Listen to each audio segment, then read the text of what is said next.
Straight from South Africa.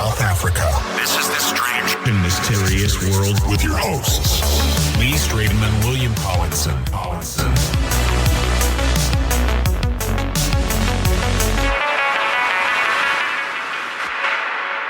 And welcome to Strange and Mysterious World. This is season 1, episode 19. Today's discussion, we will be chatting quite a lot about the Raelianism, or the Raelian Movement, as we like to know. Before we get on to that, William, apparently you're in Mozambique, in Maputo currently. How's it going there? Yeah, no, it's amazing. Yeah, I've never been here before, and then came here. I've been here for about 9 days, and we landed in Maputo. We came down the coast to Ponta Maoli or something. You don't understand. This place is absolutely. It's so gorgeous. I mean, I've been to most of Southeast Asia. I've been to all of Indonesia, Sumatra, Java. I've been to Cambodia. I've been to Laos, Malaysia, Singapore, Thailand multiple times. I mean, I've been, you name it. I think I just haven't been to Vietnam, but I've been to nearly every single place around there. And in this place is just truly. It's just truly unique. I mean, this little town between Ponta Malawi or something and Ponta Dora, it's so tropical. There's like no dirt roads or whatever. I mean, no tar roads or dirt roads. And it's I've seen some cute little beautiful towns in Southeast Asia, and it is obviously very cool there. But this has just got this other charm to it that is just, it's just so awesome. I just loved it so much. I mean, I actually want to buy like a little place there. And also the surf is really cool. So I've been like surfing quite a bit. I mean, the surf conditions weren't so good a lot of the days, but because there's a lot of onshore wind. So, but it's just truly stunning. I mean, this is very hot here, but there was just a constant breeze coming off the ocean, which was just absolutely stunning. I mean, the places that we stayed in was just phenomenally beautiful.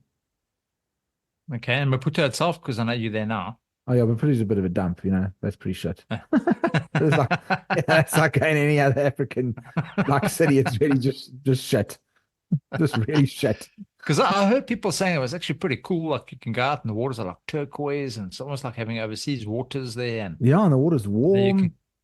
You can go out to visit certain islands out there and all sorts of stuff. Apparently, it's like, look, I've never been, not there yet anyway. Yeah, I mean, but snorkeling was like really amazing. I mean, I saw so many beautiful fish, and the reef some of the reefs here is just stunning. It's just, I mean, obviously they so funny. They like scare you to death about the malaria. They're like, yeah, you got to take malaria pills and all the malaria shit. But I mean, I've been in Malawi for 4 weeks and I never got malaria. I never even took the malaria medicine. It's even the malaria is worse there. I've been to in Nigeria for 3 weeks. I never took malaria medicine there. I never got malaria, even though they scare you to death. They say you got to. So, and then I come here and that same thing. Everyone's like, no, take everyone I came with. They're all on these malaria meds that making you. It's like really bad for your body. And I'm just talking to the locals. They're like, no, there's no malaria here. They say you're further north. If you go north, yeah, you probably get malaria, but there's no malaria here. So, yeah. Anyway, so. All right. Cool. All right. So let's get on to Raelianism. Okay, what do cool. you? What are your thoughts? What do you know? Raelianism. Yeah. But so I just saw it on Netflix, and I was like, oh my gosh, this is just up our alley. I mean, it's got UFOs, it's got like a cult, whatever. It looks so. I was so excited. I was watching it, and it's a really epic story. Yeah. And then obviously I like phone you up, and I say like, hey Lee, let's do this for the show. And you're like, well, I'm a Raelianism. What do you call it? I'm like, holy shit, you're one of them. Okay, now I'm one of the cultists, man. Now we definitely got something for a show. This is amazing. So I just can't wait to hear what you have to say about it, because like obviously the documentary series on Netflix makes it look very cultish and very extremely nuts. But I mean, obviously, I don't believe most stuff that comes on TV because it just sensationalizes everything. And also we just all such a bunch of sheep. We'll just suck up everything with a straw and not actually go there ourselves to just discover really what anything is really about. We'll just obviously take it to secondhand information and we'll go with that. And that's what our beliefs, and that's how It's just such ignorance. That's why we're so ignorant and angry the whole time, because none of us know the truth, because we don't actually dare to go and just discover it for ourselves and only just believe what other people say or what the media tells us. So go ahead. What you've been inside the cult there? What is it about? Is it a cult? Is it what the Netflix? Well, okay, you said it. You said you watched it twice. I want to hear all about what it like. Is it true, all of that stuff that they said in the documentary? Okay, so I got into it not because of Raelianism itself, but because there was an idea that they had, which I thought was really, really cool. And the idea was opening up an ET embassy somewhere in the world, where it becomes like a non-governmental area where if there were anything that wanted to come through and land in South Africa or America or Europe or wherever, the government couldn't get involved. It becomes almost like they'd have to sign treaties and all sorts of stuff. So aliens would then feel free to land and not have any sort of comebacks or military trying to attack them, those kind of things. So the idea about that for me was actually pretty cool. Okay, but then how did you even find out about it, or how did you even discover it? It was one of the ladies that's actually on our group. I don't know if you recall, you were on our WhatsApp group with the UFO RSA. One of the ladies actually left us, and she contacted me sometime after that, and she said, "Hey, I belong to a group called the Raelian Movement. Would you like to be involved?" And I was like, I have no clue what the hell the Raelian Movement is, but let me do a bit of research. So I didn't do a ton of research, but I did a little bit of it. I had a look.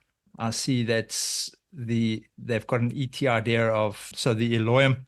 So the whole idea, okay, look. Let's just explain to the audience. Can I just say what the documentary said? Yes, yeah.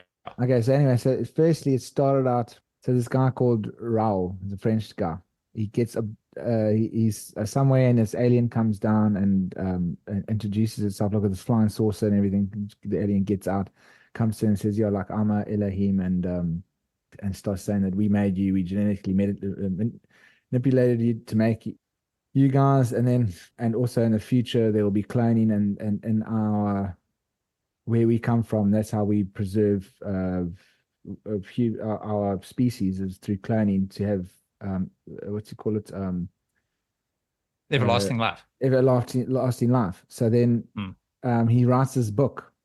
I can't remember all of the other stuff that was in there. I mean, but it was very science based, of like where we came from, and it seemed like he took a whole bunch of stuff from the Bible. Or I mean, maybe the alien told him. I mean, who am I to judge? Like, whatever. But like, it sounded like when he was telling me, it sounded like it was very from the Bible, but they're obviously just using and just relating it all to aliens, and saying like this is how it was all. And he was saying, and he backed it up by like science things. So it came like a religion of science. Well, look, okay, so let me, right, I'll pop in there quickly a little bit. His name was Claude Vourlong. His real name was Claude Vourlong. And he was given the name of Rael when he met the apparent Elohim when he was walking by the volcano, as you mentioned. And they said to him that they would appear to him the next day, but he must bring his Bible, which he did. And then they apparently explained the Bible to him, which is kind of where the idea that it was the Elohim that created man. So it was these alien beings that created man, genetically engineered them. And that's the main thing for him, is that there is no such thing as spirit. The only way we can live on for eternity is to clone. So he was talking about cloning back, right? Because it started back in 1974. Yes, before cloning was even invented, or we even had an idea of what cloning was or anything, which was quite interesting. Yeah. But then also the thing is, the Elohim he used that's from like the Old Testament, from Hebrew. Correct. The God is in the beginning. The Elohim, it says the Elohim created earth. Yes. That's how the Bible, the Old Testament starts in. So the Elohim was the word of God. Like that's what God is called in the Old Testament. Yeah. And then apparently Jehovah or Yahweh or whatever you want to call him was one of the Elohim. He was the one that actually created man, according to him.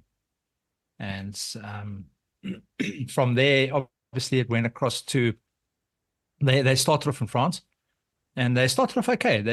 He had a bit of bucks. Obviously, he was a singer prior to him joining any Movement. He was a singer, and he was also a race car driver and a journalist. And also an artist. Yeah. And all that stuff kind of fell away as I think he used to do a lot of test driving for vehicles as well.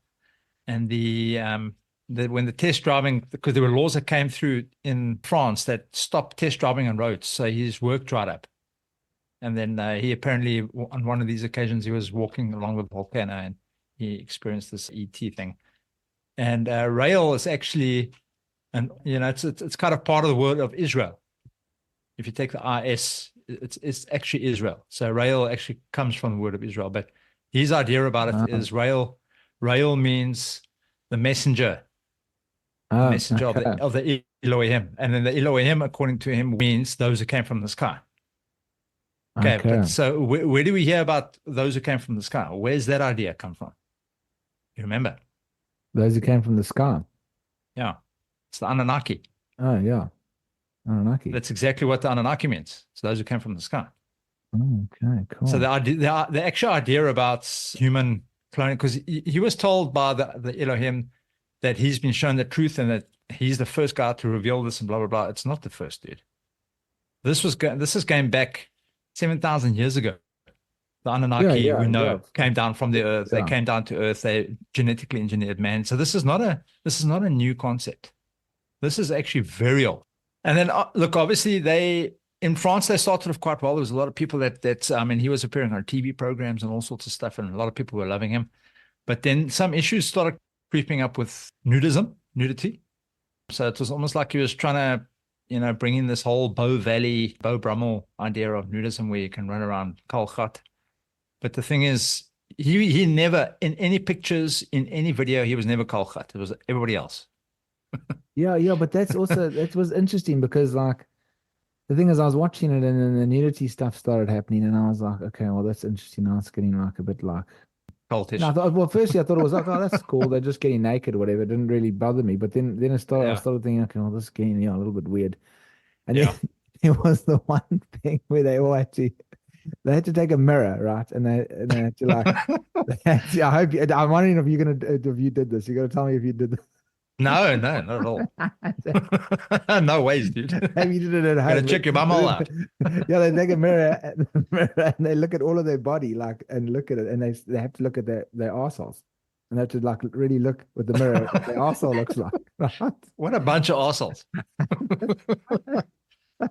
Yeah. And I was just thinking when I'm watching this, I'm thinking, okay, did Lee, this is part of like the online training program, like is that like the third like part of the course? And I could just see you at your house, like in the bathroom, you got your mirror, and you're like looking at your north there. No, definitely not. So that was my first like, okay, that's a bit weird. But then what was very interesting was that the one guy that was a Raelian, he says that he was very aggressive and very angry and he wanted to like beat up people and like whatever. And then when he started just being naked in front of people, it like gave him such a sense of like his self-worth, because like his boundaries of whatever, like his belief in what he thought he was or whatever got broken away. And he became so comfortable with himself that all of that anger and everything left him.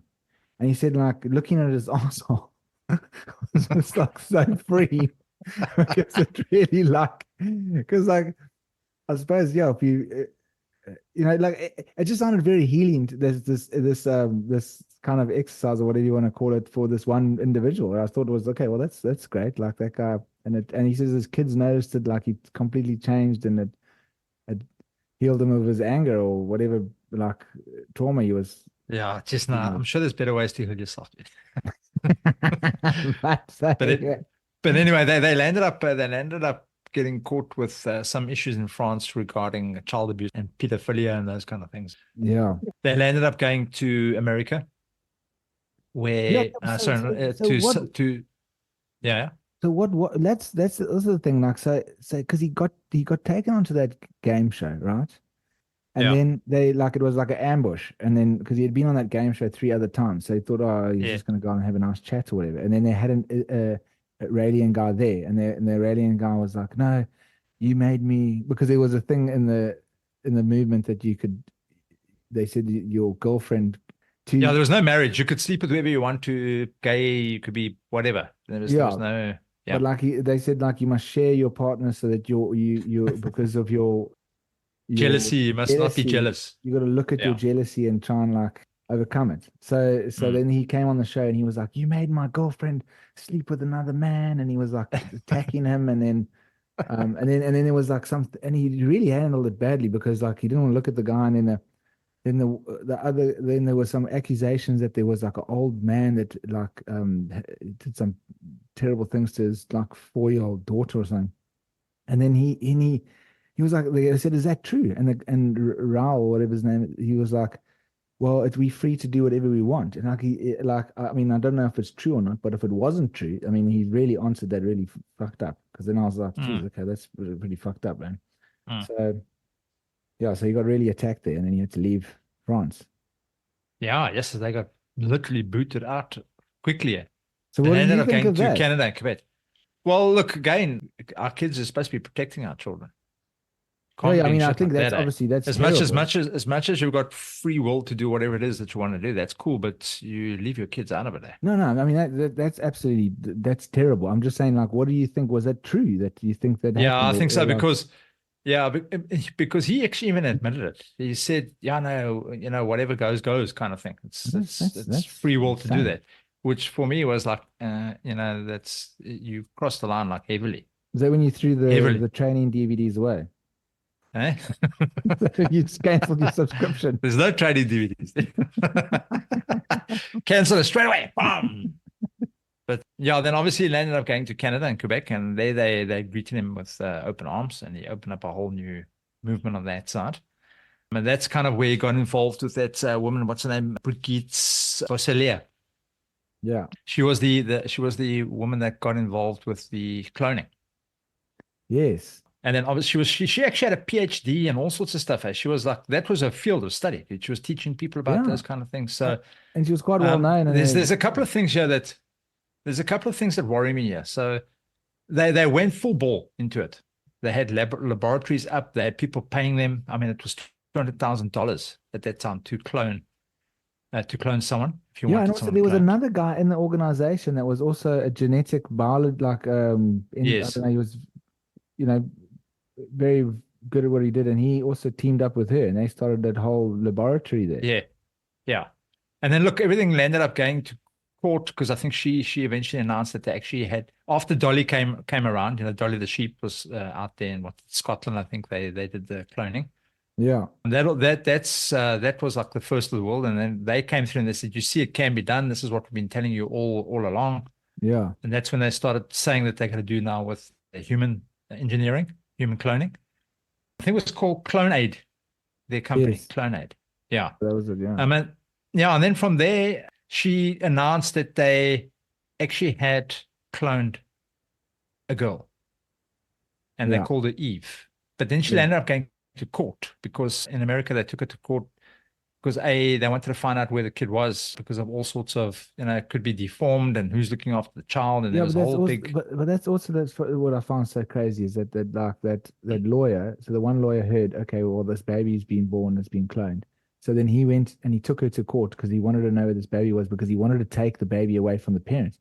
And I was just thinking, well, fuck, I mean, if the baby's fucking cloned or not cloned, I mean, how can you fucking take the kid away from the parents? I mean, it's just like, that's like more shocking than anything. I mean, you can't just take, I mean, because it's a human life now. I mean, if you've cloned it or whatever, it's like it's a soul or human life. Like you can't take it away from and they said, no, it's for the protection of the baby and like to, and also like for a safety net because you don't know what's going to happen if the baby's going to like live for long or whatever.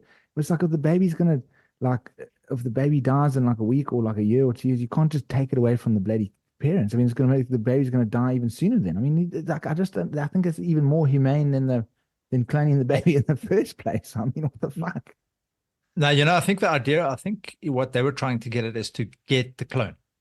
That was their main priority was to get the clone. It wasn't. He came up with the idea to. This is my opinion, obviously. He came up with the idea that they want to try and protect the child and blah blah blah blah. I don't think it was about that. I think it was about the clone, and they wanted to get this clone so they could see how to, because now that would have saved them all this time now of having to try and go and experiment themselves. If they've got it right, they can get this child and they can, they can go from But there. he also That for me is my opinion. That's what they were trying to do. That sounds pretty spot on. But like the lawyer also said, like he thought he was gonna be like some kind of celebrity, like he's trying to be the first guy to like protect a clone baby or whatever.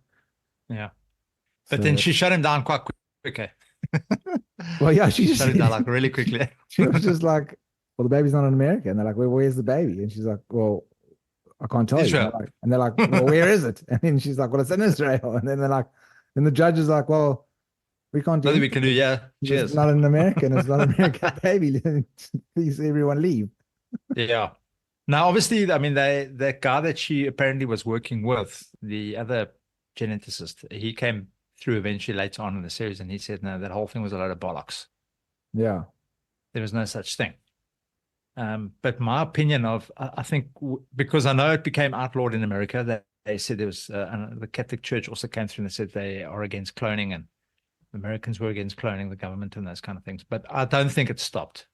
Honestly, I think once Dolly was came right, I think it was carried on. So even if it was undercover, it might not have been the Raelian Movement, but it probably was somebody else that got it right. But I think it's been going on since then. I don't think it would have stopped. No, I mean, I'm sure it's one of those projects that somebody would have taken it underground and it would have carried on. No, of course. I mean, geez, I read that book like Hacking Darwin, and it's all about genetics and how far they've got with CRISPR and genetic manipulation and everything. And yeah, it's just frightening because they got the technology now like that.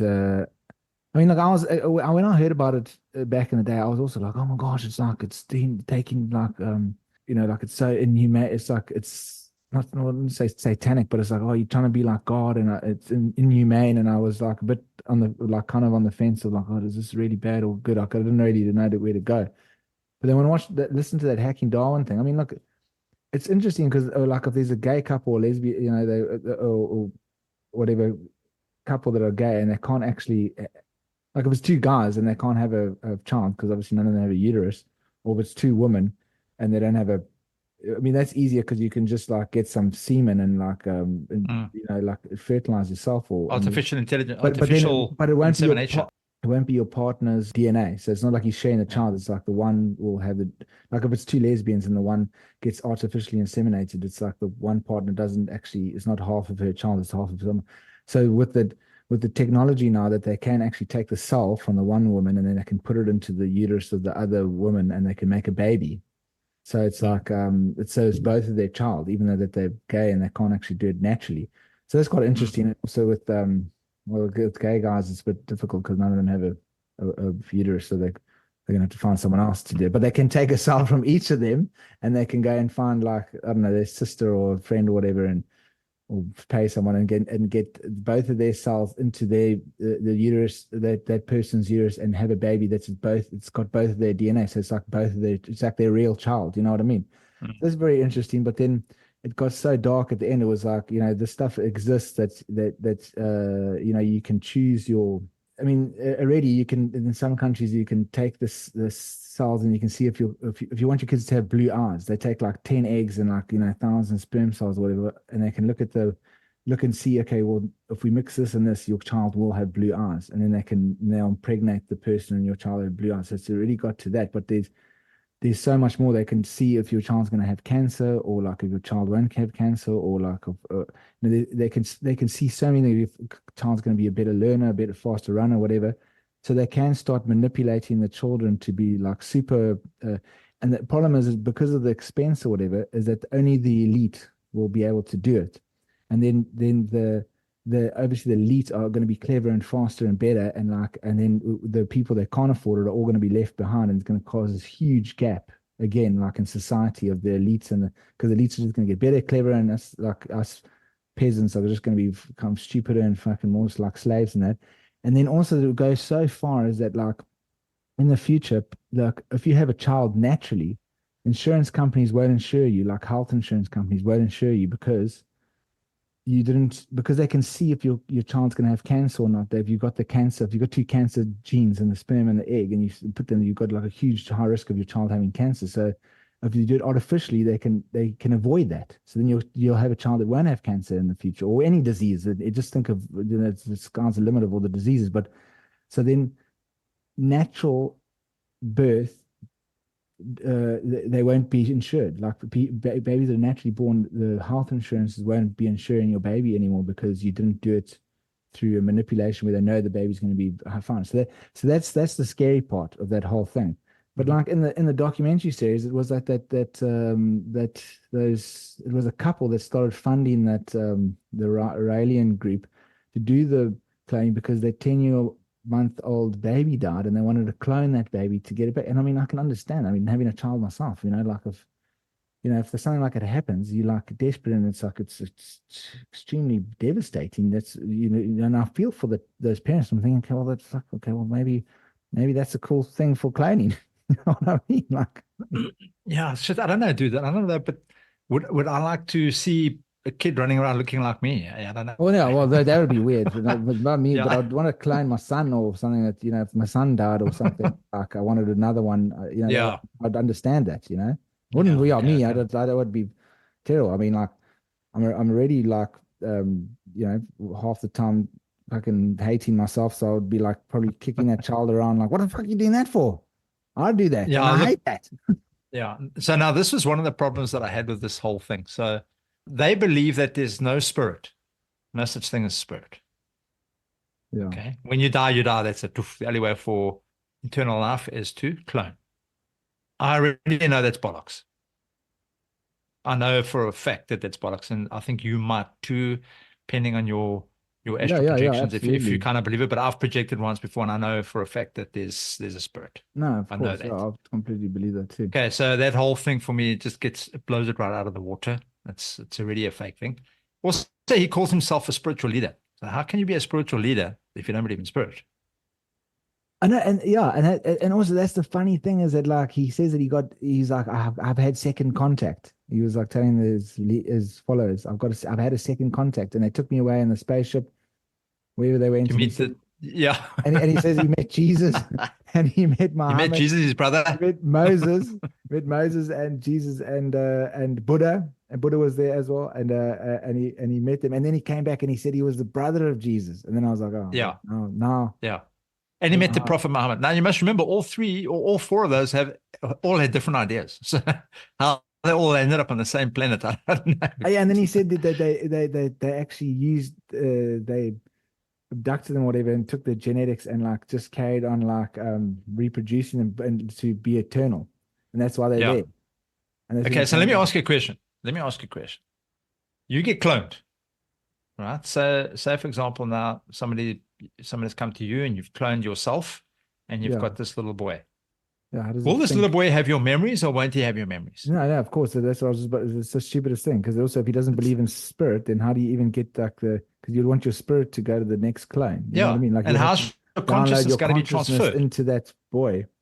Exactly. Maybe if you've got Elon Musk's idea about consciousness eventually that's trying to come through and they're trying to invent ways of putting your consciousness onto a stick, maybe then when you clone and you put it and you kind of upload it into the next body, that's possible.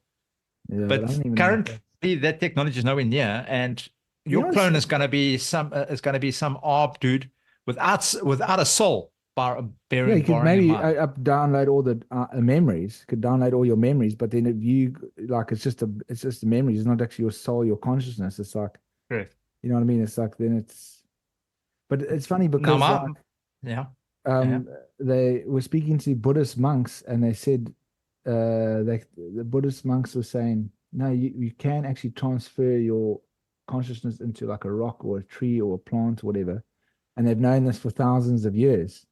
Yeah. And then when they were like, okay, well, how do you do it? Then they were like, no, obviously we're not going to tell you because it's not that. Yeah, like, can't. If you're not spiritually ready to know. Well, maybe that's where because remember this whole Raelianism thing is a whole mix of things. So I think that might be where the whole Buddhist tradition comes from. Talking about that in the beginning of Raelianism, what wasn't called Raelianism was actually called something else, Madhu or something like that. But I don't know if you noticed, but Claude or Rael, if you want to call him, actually looked like the Bee Gees, Barry Gibb. Yeah. Yeah, he did And then look like kind of crazy. when he started going with the Raelian Movement, he looked like Worf, the Klingon from Star Trek. He had shaved his forehead like so far back, dude. He's Do you got reckon this he like shaved? I'm mullet. sure He's got, he just lost his hair. yeah, maybe, but he looked like Worf. And now, if you Looked look like at him a now, he proper actually mullet. looks like the Prophet Muhammad. He's got this massive beard, dude. Saturday is like his. Oh, talking about that at the end, you obviously didn't see this, but at the end, he actually says, Yeah, because I only got 3 episodes in. yeah, he actually says that the whole cloning thing was just a whole makeup thing anyway, Oh, Jesus. because Spoiler alert, yeah? yeah, so he just said, nah. He only said that because he only got on board with the cloning thing because the Pope had come out and said he's against cloning. So he was going to go whatever the Pope had said, he's going to go opposite. So he's going to go for cloning. And that's the only reason why the whole cloning story came in. But there again, it shows you how bollocks this whole freaking thing is. I mean, how much The money was he marketing spending scheme. racing cars? Yeah, that's Eh? also the funny thing is that he would say that the leaders would have to donate for his because he would go to the racing track and it obviously was expensive, like to Yeah. race. And then he would say, no, you guys have to make a donation, but you're free to like make whatever donation. But then he would make it public so that everybody could see how much everyone was donating. So then they were all like, you gave like Feeling embarrassed.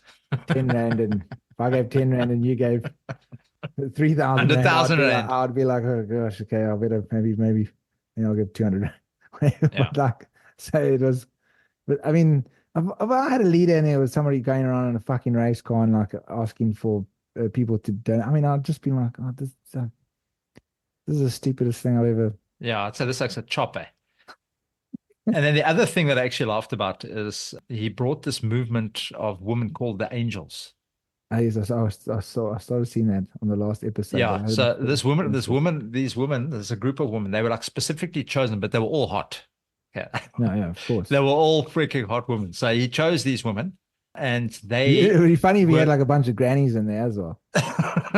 It'd be really weird. It'd be like, You were under a certain age, and you were over a certain age and under a certain age, and you were like really good looking. And these angels were there as the concubines for the Elohim. They were the ones that when the Elohim came down, they would be sleeping with them. But the problem is Elohim was supposed to only be coming down in 2034. Okay, so this is already that's right. 1997. So yeah, so these girls are going to be like 80 by the time these Eh? So first of all, but he can sleep with them because he's the messenger. So only the Elohim and him. But he forgot to tell them that they're only coming in 2034. Eh? So yeah, so they've been in their 80s, but I don't think they're going to be of any use in 2034. It's quite amazing how somebody can get so powerful that it just because those girls. But the whole thing is bollocks, dude. The whole thing is bollocks. So now the thing is, okay, so you asked me why I got involved earlier. Yeah. So like I said, I'd gone online. I had a look. I saw there was a whole movement with regarding to alien entities that had created us, which I already knew. If I'm looking back at the Sumerian times, the Anunnaki, we know the story. So I knew the stories.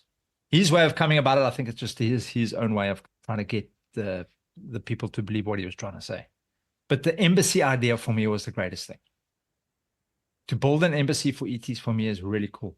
And I was in contact with one of their leaders that's in Canada now, and him and I chatted some time back, and I sent a letter through to the South African government to the tourist minister to see if we could get it built here in South Africa, because it would be it would be a job creation thing, because we'll be having a lot of people working on that, lots, and I think they had something like $50 million. Yeah, they pulled it off. They had a thing there. Yeah.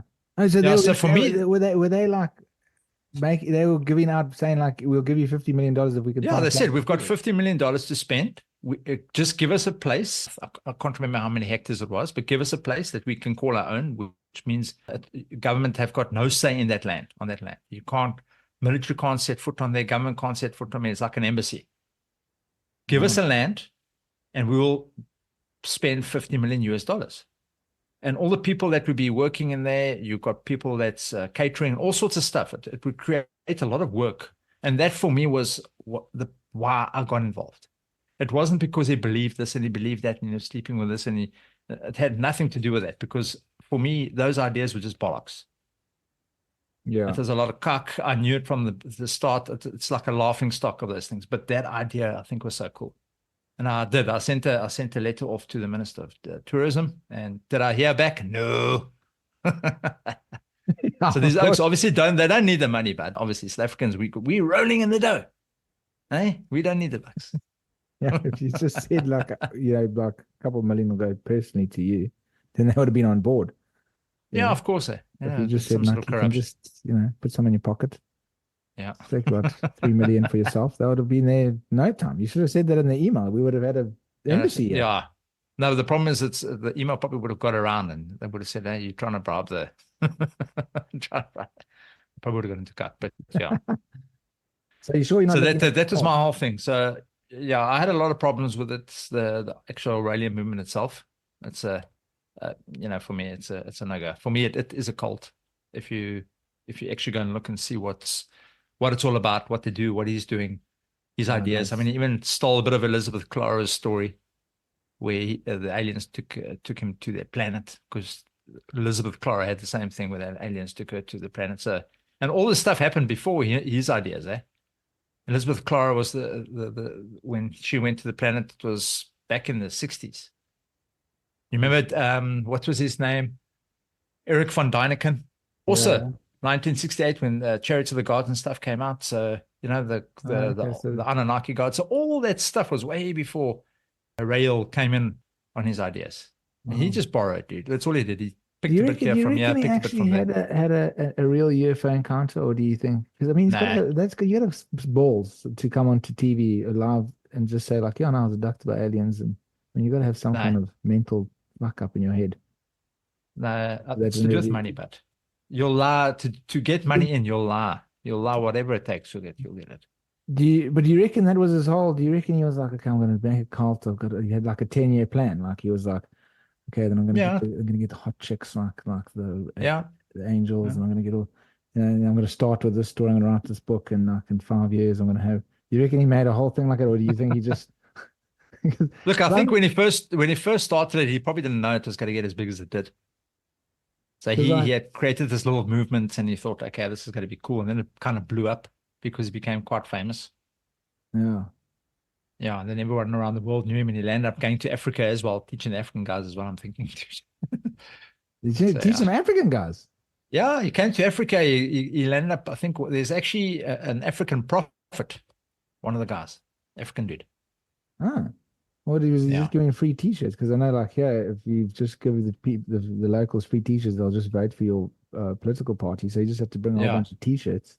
You're forgetting the bag of flour. And then you'll have a whole posse. You could fill buses. I think maybe he probably did have maybe he had like a UFO kind of experience. And then he obviously. I think he was borrowing it. But then he started reading all of the other stuff because he was like, oh my God, I had a UFO experience. Like, because people, when they have a UFO experience, they're quite blown away. And then he obviously starts researching, seeing it, and then he starts writing his own kind of philosophy about it. And then that's where. Did you read the book? I didn't. But do you remember how he described the aliens? Oh, you said they were green. Yeah, green, but green. Well, like a pale green. But you remember the rest of it? They were short and had almond eyes, and that's exactly the grays. That's the grays. So I think he got that idea from. Probably Betty and Barney and then he Hill. said they spoke perfect French. Yeah, because apparently they can speak all languages. They can speak all languages. Yeah. Yeah. No, I think it was borrowed. And I think he read a bit of Eric van Däniken. He read a couple of other books as well, and then he just kind of put 1, 2, 3, and 4 together and came up with his own thing. Kind of what Scientology did. Fucking pulled it off pretty well, I must admit. Jeez, he fucking did well. Yeah, but it's my worries. It shows you how gullible people are. Yeah, I know. It shows you what people are actually willing to try and do just to believe in something.